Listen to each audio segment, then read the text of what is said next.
Issues under fire. America is falling. Plus, slacker, sci-fi retro radio. Well, it's Friday, and most people are at their wits' end, thinking only of putting a period on the negative news of the week. I, too, am in the same mental space, longing for Saturday morning to start anew. However, the challenge before us all is to look in the mirror and face the challenges head-on. We as Americans must admit we're facing a crisis beyond anything we've seen before or anything we can do about it in the near future. So let's get to it, shall we? Over the last 8 decades, we've all enjoyed living at the top of the world without understanding it or appreciating the privileges we've enjoyed. But things are changing at the end of the year. Changes that we have no control over. I, Adam First, sitting in for Lee Bynes, aka Slacker, have been looking at the numbers that indicate the American empire is essentially done for. American exceptionalism, if it ever actually existed, is now a myth. The world now lives in a new reality. The numbers don't lie. We, the people, cannot compete with the future we face. We can point fingers at the right and the left to assign blame to leadership for allowing policies that brought us to this point. But the truth is, we, the people, should have known better. We're left with the consequences of the choices we made when we cast our votes. I, Adam First, did some digging and found that there were 35,000 job losses, manufacturing decline for the 9th consecutive month, the dollar is no longer king, but it's on life support. China, Russia, Iran, BRICS, and ASEAN are holding all the aces, and the shitheads in D.C. are doing nothing but gaslighting America's dumbed-down citizenry struggling to make ends meet monthly, while the wealthy elite make off like bandits with a lion's share of the crumbs left on the table. Bottom line? Do I have an answer or a solution for the financial calamity on the horizon? Hell no. If I did, I would be flying off into the sunset to a private island with those rich bastards, and watch the forever wars on a giant flat screen with 3 fingers of tequila, not giving a damn. But I will suggest getting your remaining dollars out of the bank, because when the shit hits the fan, your dollar won't be worth a dime. And stop relying on the mainstream media. If those talking heads were worth a shit, we'd be looking at a brighter future. In the meantime, I've got a great sci-fi episode of X-1 attached to this post to take your mind off your misery for a while. Yours truly, Adam First, sitting in for Lee Bynes, aka Slacker. See ya Monday. Well, maybe.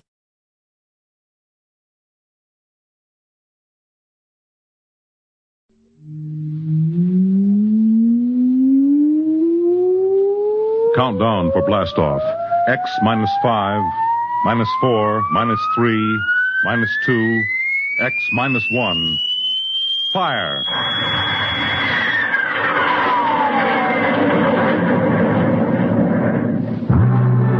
From the far horizons of the unknown come transcribed tales of new dimensions in time and space. These are stories of the future. Adventures in which you'll live in 1,000,000 could-be years, on 1,000 maybe worlds. The National Broadcasting Company presents X minus 1.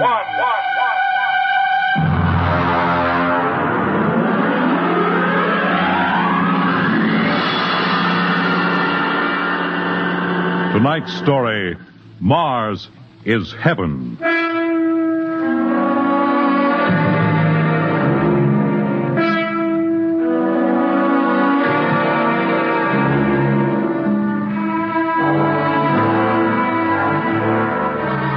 When the first space rocket lands on Mars, what will we find? Only the ruins of a dead and deserted planet? Or will there be life? Intelligent life in some strange form that we can only imagine? Will we be welcomed with open arms? Or will the Martians treat us as invaders? Only one thing is certain. Someday, a giant metal ship will take off from Earth to travel through the black velocities, the silent gulfs of space, to descend at last into the darkness of the upper Martian atmospheres. And on that day, man will finally know the answers. The day we first land on Mars.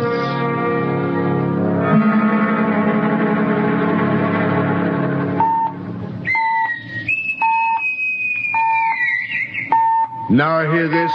Now hear this. Approaching critical deceleration. Fasten gravity suits. Stand by to land. There it is. We've intersected the course vector, sir. All right, Mr. Lustig. Over to manual control. Aye, sir. Masters, sound general quarters. Aye, sir. Mr. Lustig, what do you make of the terrain? There seems to be a heavy ground, Mr. Captain. We won't be able to use the infrared lights. And we'll have to come in on radar. Isn't that a little risky, sir? Landing in the dark? I'd rather run the danger of a blind landing, Lieutenant, than come in without the cover of darkness. Remember, we don't know what kind of reception is waiting for us down there. Airspeed 500. Altitude now 4,000. Bridge to engine room. Stand by for deceleration. Fire forward tubes 1 and 3.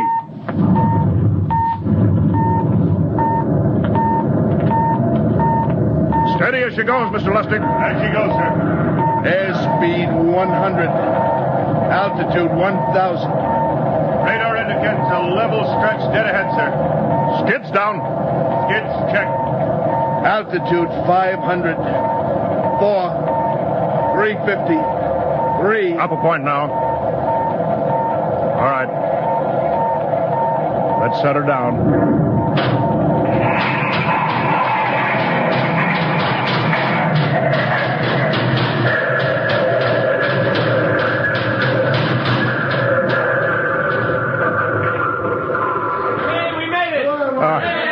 Cut the power. Masters, pipe battle stations. Aye, sir. All secure, sir. Well, gentlemen, we're now on Mars, April 20th, 1987, 4:33 Greenwich time. Enter that in the log, Masters. Aye, sir. Well, gentlemen, it's less than 2 hours till dawn. As soon as it's light, we'll send out a landing party. Masters, get me an all-over hookup. We're all set, Captain.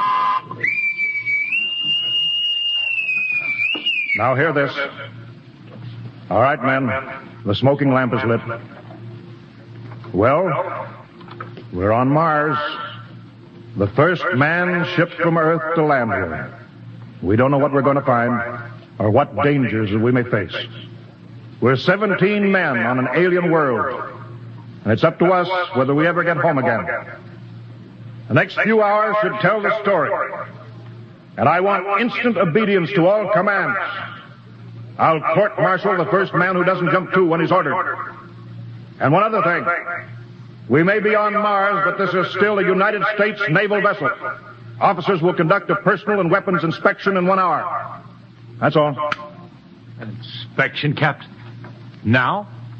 Mr. Lustig, we've got an hour and a half to sweat out before we find out what's outside that airlock.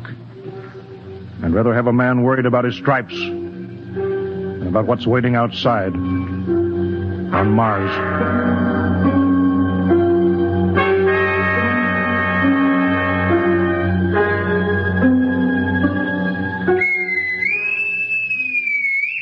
Now hear this. Landing party report to forward airlock. Captain Black, Lieutenant Hingston, Lieutenant Lustig, and Dr. Horst report immediately to forward airlock. It's now landing time -5. Well, they're paging us. You ready, Dr. Horst? Yes, Mr. Lustig. As ready as I will ever be. Come on, let's get in the lock.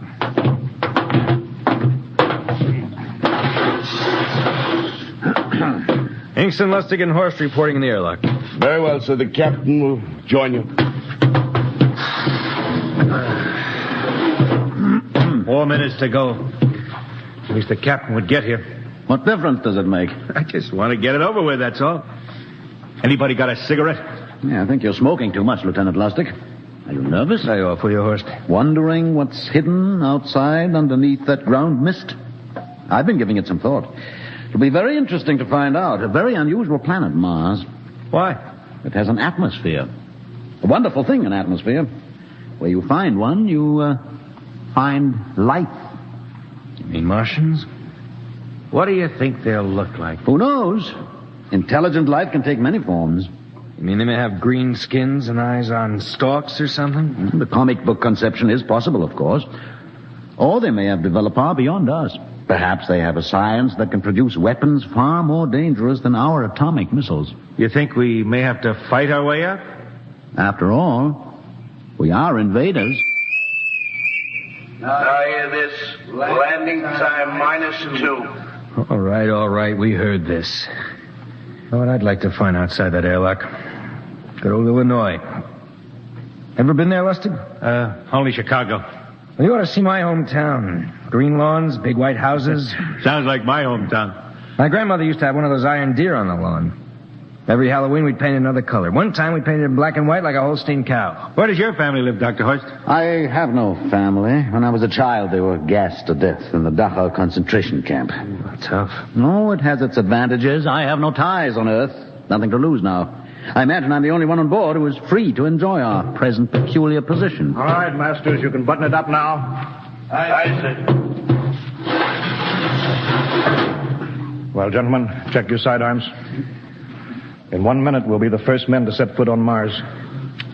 Quite an honor, eh? As long as the medals are not rewarded posthumously. Still uneasy, Dr. Horst? Captain Black, I've been uneasy ever since I can remember. On Earth and on Mars. Well, 30 seconds.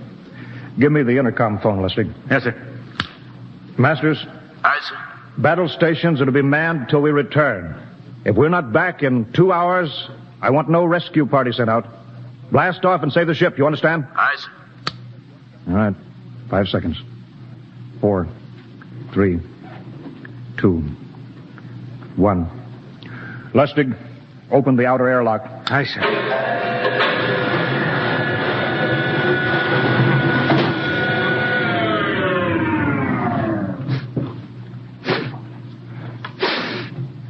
It's fresh air. Let's go. All right, now, take it easy. It's too dark to move fast. Quiet, isn't it? Not even a wind. Can't see anything from this ground this time. We don't know what's out here. All right, come on. What the quiet? Captain, I could swear that sounds like a rooster. I don't hear it anymore. Very homely but unlikely sound. A rooster crowing on Mars? Hingston, Aye, sir. set that machine gun 25 yards to the flank. We'll stay here till the ground mist lifts. Aye, sir. What do you make of the ground, Horse? Grass. Plain grass. You can see some large foliage there where the mist's thinned out. What the? Hingston, hold your fire, you fool! I hit it, Captain. What? Some kind of wild animal. I hit it. I could see the tracers, but it's still standing. Come on, Horst. Doctor, where are you? Up ahead! Admiring the wild animal. Careful, Horst. Wait for us. Don't worry, Captain. It's an iron deer. A lawn ornament. Well, that's impossible. It's hollow. Interesting, isn't it? A whitewashed Victorian iron deer sitting on a lawn in the middle of Mars. I don't understand. Look around. The mist's lifting. Hey, Captain, look there. It's a house, a regular old-fashioned house. But, sir, on Mars. Good Lord. I haven't seen carved scrolls and gingerbread like that in years. Look at that port swing. The geraniums. There. I told you it was a rooster, Captain. Give me the glasses, Lustig. I want to take a look through that front window. Well, there's an upright piano. Some sheet music on it. Lustig, it's beautiful Ohio. It can't be, sir. Horst, do you think that civilization of 2 planets could be identical? I don't know. That specific variety of geraniums is only 50 years old on Earth. Is it logical that they should develop in Mars? How about that porch swing of the piano and beautiful Ohio? Why, it's impossible. Captain Black, this looks like the town I was born in. Well, it looks like my hometown, too. I thought of something, sir. It's the only solution. Maybe we're not the first ship to reach Mars from Earth. Don't be ridiculous, Lustig. Oh, how else can you explain it? Suppose some scientists got together. They invented some spaceship and planted a colony here. That's the only answer. That's impossible, Lustig. Been space travel, it couldn't be secret. Do you have any idea what ships cost, what industrial power is needed? No, there's got to be some logical reason. I think perhaps we might find out, Captain. The light just went on in that house. Kingston, cover that door with the machine gun. Aye, sir. All right, come on, Horst. We're going to ring that doorbell. There's got to be a scientific answer to all this.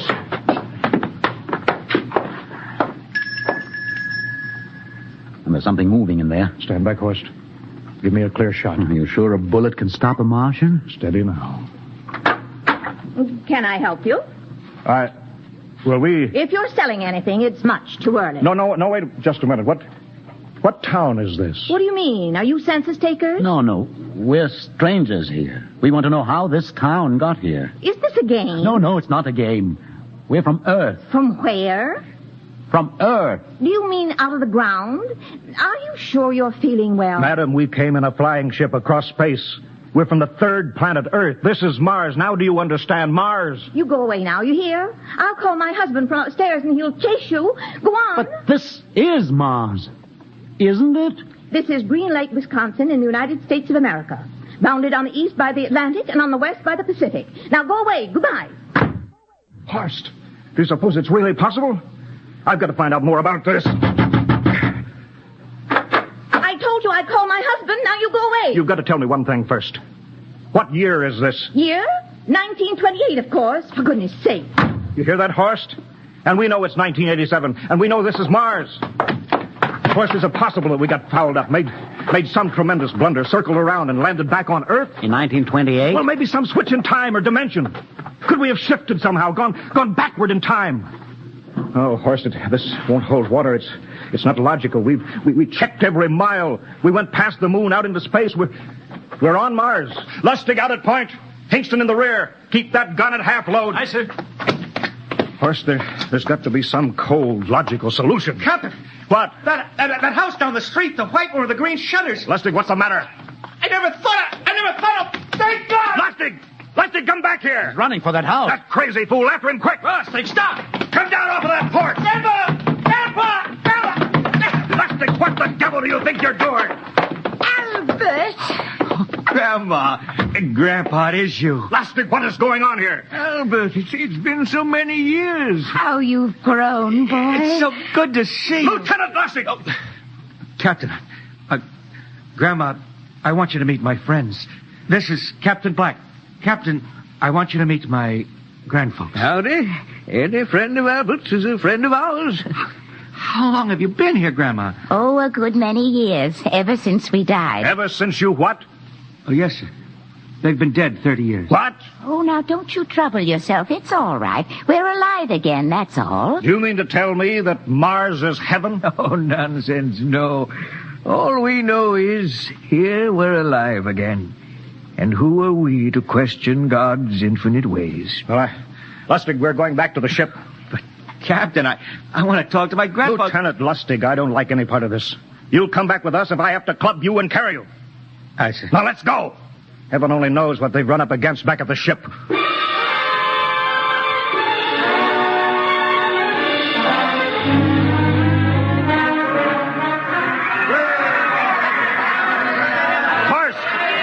Crowd around the ship. Looks like we're being welcomed with a celebration, Captain. Celebration? They've abandoned ship. Every port is open. No guard set. You masters! Hiya, Captain.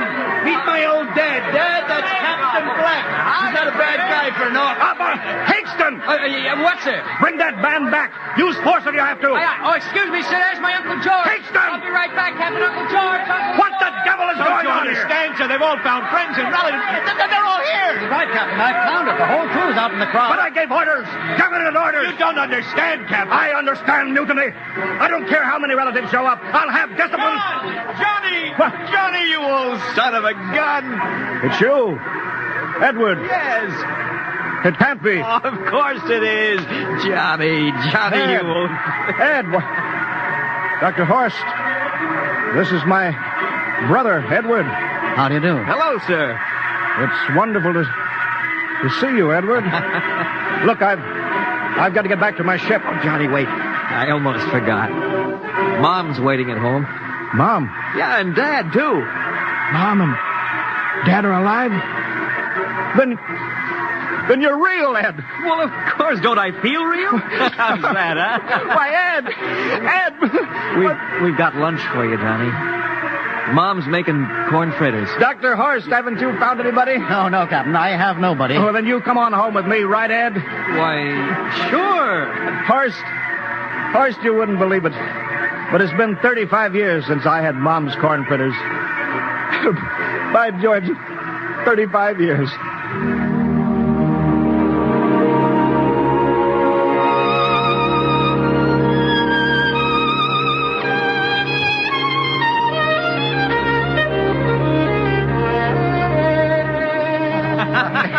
And there's plenty more in the kitchen, so don't hold back, Johnny. You too, Dr. Horace. Well, Johnny, you're still in the Navy, huh? That's right, Dad. I'm in command of the ship. We're an old Navy family, Dr. Horst. All three of our boys in the service. Yeah, Ed was the best pilot in the Pacific, till... What did happen, Ed? What's the difference? I'm here now. Yeah, but... You know, it's almost perfect. All we're missing is your brother Will. Then the whole family could be together. Well, it won't be long, Mom. Will's in charge of the XR-54. Next rocket coming out to Mars. Oh. Well, little Will. When does he leave, Johnny? Well, the takeoff's scheduled for September, but it depends on what we report. Oh, yeah. There's no question about that now, huh? No. Christmas together again. That'll be something. Sure will, yes, sirree. Well, this calls for a celebration.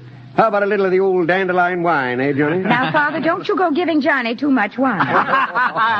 He's a big boy now, Mother. Well, sir, isn't everything just fine? Just fine.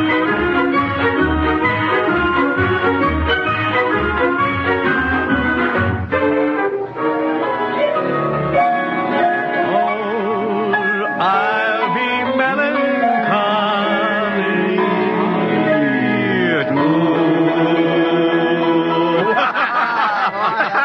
All right, play that one again, will you, Ed? Oh, sure.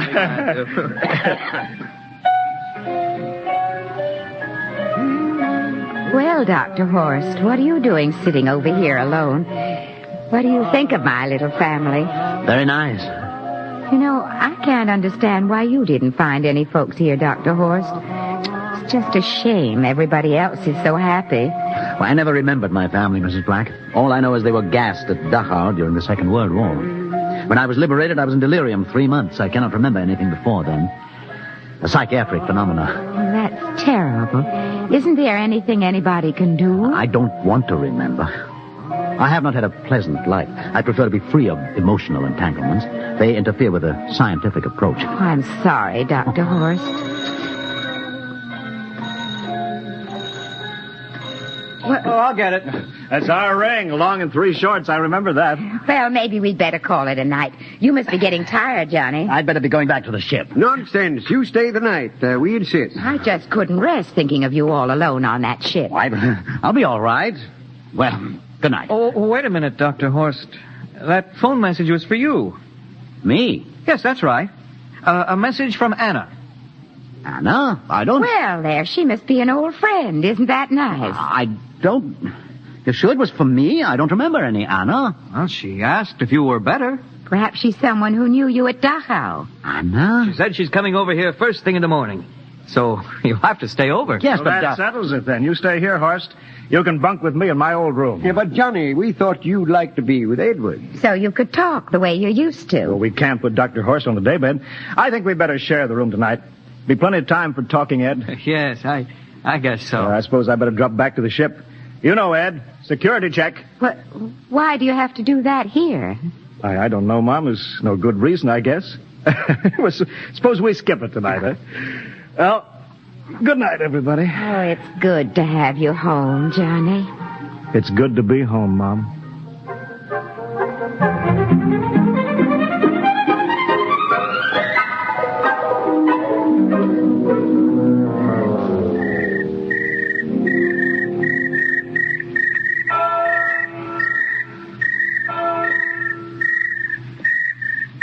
Captain Black. You asleep? No, I've been thinking about what we were expecting. Green-skinned Martians. All the time there was only Mom and Dad and Edward waiting. Yeah, it's funny what tricks your imagination can play on you. Well, I guess Mars is heaven, Horst. You know, I've been thinking about Martians, too. Captain, just suppose there were Martians, and they saw us land, and suppose they thought of us as invaders. What would be the best weapon they could use against our atom bombs, huh? I don't see what you're getting at. They would want to disarm us first, huh? To wipe out all suspicion, to make us feel at home. Captain, suppose This house isn't real. Suppose the people are just images, stolen from our own memories by Martians, created for us by telepathy, hypnotism. Oh, that's the craziest theory I ever heard. Maybe that's why there was no one for me, because in all my life there is no happy memory, no real loved person, not even my mother. I don't remember her, only the piles of rotting corpses at Dachau. There was no happy emotion for these people to recreate. How about that phone call? Anna? Yes, Anna. I didn't remember who she was, but I do now. I just remembered.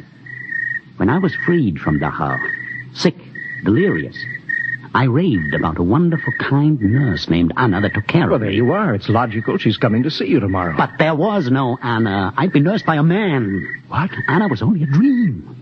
And there's only one way they could have learned about her, by reading my subconscious mind. That's impossible, Horace. Why? The whole crew was thinking of home. Suppose the Martians read our minds. Yes, but if there are Martians... If there are, they have us separated. Each man in a different house, sleeping, trusting. No one at the guns. I left my pistol downstairs. Do you think there's something to this, Horst? It's a perfect trap, Captain. Who would suspect his own mother, his grandparents? How easy. Just a knife in the heart of each sleeping man. That's impossible, Horst. But we've got to get back to the ship. Listen. The crickets have stopped. Come on. We don't know when they change back to whatever they really are. All right, careful.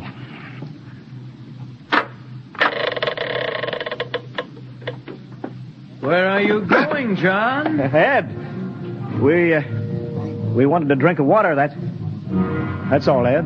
You're not thirsty, John. You don't want a drink. Look out! You don't want a His drink. face! It's changing! He's a Martian! Run, horse! Run! You can't get away, John. This way, horse! Horse, where are you?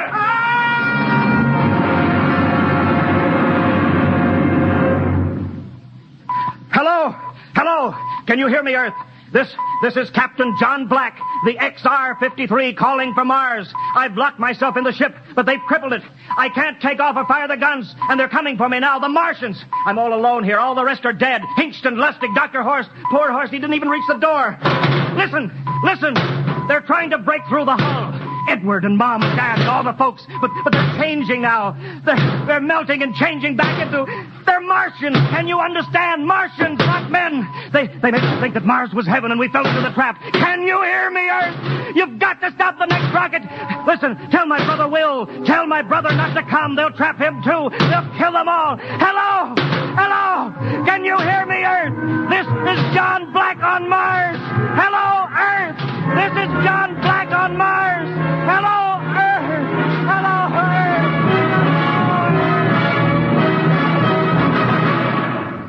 Tonight, X-1 has brought you the science fiction classic, Mars is Heaven, written by Ray Bradbury and adapted for radio by Ernest Kenoy. Featured in the cast were Wendell Holmes as Captain Black and Peter Capell as Dr. Horst, with Bill Zuckert as Masters, Bill Lipton as Hingston, Margaret Berlin as the Old Lady, Bill Griffiths as Edward, Ken Williams as Lustig, Ethel Everett as Mom, and Edwin Jerome as Dad. Your announcer, Fred Collins. X-1 was directed by Fred Way and is a transcribed NBC Radio Network production.